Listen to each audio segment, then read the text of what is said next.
Good evening and welcome to Sunday Sports Rewind. Chris Barriere alongside Kelly Price with our guest from the Milwaukee Journal-Sentinel, Michael Cohen. Guys, we need one more excuse to eat some cheese this season. What better to do that than cheese and Packers? And now I want to start tonight with our first cheese. That would be the Gouda cheese, or shall I say the Gutekunst cheese, right? If nothing else, once and for all, that'll teach you how to say the Packers' new general manager's name. It is Brian Gutekunst. And Mike, let's talk about him. What do we know about this guy?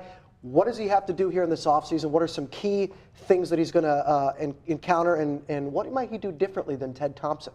So the first thing you need to know is that he's been with the Packers for a really long time, 19, 20 years. He's 44 years old, so he's not that old in terms of age, but in terms of experience with this organization, he's been here a long time. But in terms of priorities for him going forward, he really needs to find ways to mend this defense. We saw this year over and over again the issues they have at cornerback, pass rusher, depth at a lot of positions in the back end of the defense. And so that moving forward, whether it's free agency or the draft, has to be priority number one or near the top if they want to contend for Super Bowls next year.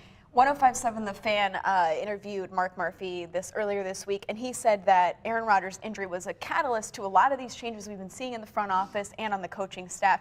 How big was it, one, that he made this admission, and what message does that send to the team this offseason? Well, I think there was going to be some element of change regardless of what happened. Even if they made it, almost to the Super Bowl, I think there probably still would have been a change at defensive coordinator just because things had sort of gotten stale under Dom Capers. But I think the fact that Murphy was able to admit that Rodgers' injury prompted some of it pretty much tells you that until that point in the season, the Packers weren't necessarily concerned about a lot of things, and it wasn't until immediately it went into a cliff dive that things started to accelerate, and there was a little bit of a panic down the stretch. You guys, our middle cheese here, I forget what it's called, but it's got a little hint of raspberry to you. It's a little kick that'll leave you sweating. In the meantime, let's talk about Mike Pettine. You like that transition there? Again, these cheese puns will help you learn how to say the names. The new defensive coordinator, Mike Pettine, not Pettine. Mike Pettine, what do we know about him? What's different from him compared to Dom Capers? Well, I think the biggest thing you need to know is that he came up in the Rex Ryan system. So this is a guy that coached with Rex Ryan in Baltimore, and then New York, and then Buffalo. And so it's a guy that believes in a lot of multiple fronts, primarily 3-4, but mixing in 4-3, a lot of blitzing, a lot of exotic looks, a lot of disguises before the play. So essentially you're going to see a number of similarities to what Capers ran in terms of, they're going to pressure, they're going to zone blitz, guys are going to drop in and out into coverage.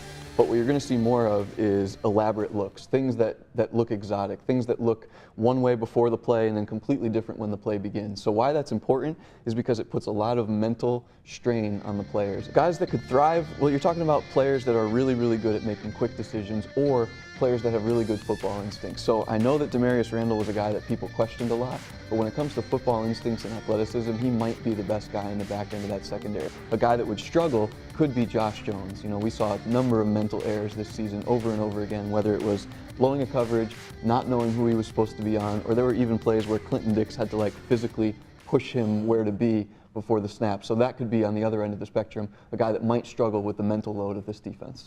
If the Packers are able to pull it off, I'm sure the Packers fans will have to see something exotic, as you said, on the defensive side of the ball. On the offensive side of the ball, Joe Philbin is also coming back to Titletown. We've seen that he's maybe going to be an offensive coordinator, maybe an offensive coordinator type person with a different title. What do you see shaking out there? Well, essentially, it's getting the gang back together. Some of the most successful offenses under Mike McCarthy with Aaron Rodgers were when it was McCarthy and Joe Philbin working together and really pushing this offense. So what I think you're going to see is more creativity. Not to say that Mike McCarthy doesn't have creative plays in his system, but there are times when he tends to get stagnant or fall into patterns with formations. And I think that just having another offensive mind in there, a guy that has been a head coach, a guy that has called plays, I think that can sort of spark a little bit more ingenuity, a little bit more variety. And so I think that the Packers offense should display more looks than you saw this year and maybe a little less predictability. Well, Michael, as we get closer to the draft, we'll be sure to bring you back in here to eat some more cheese. For the meantime, enjoy the off season, my friend, and thanks as always for stopping by with your analysis. Thank you. I appreciate it.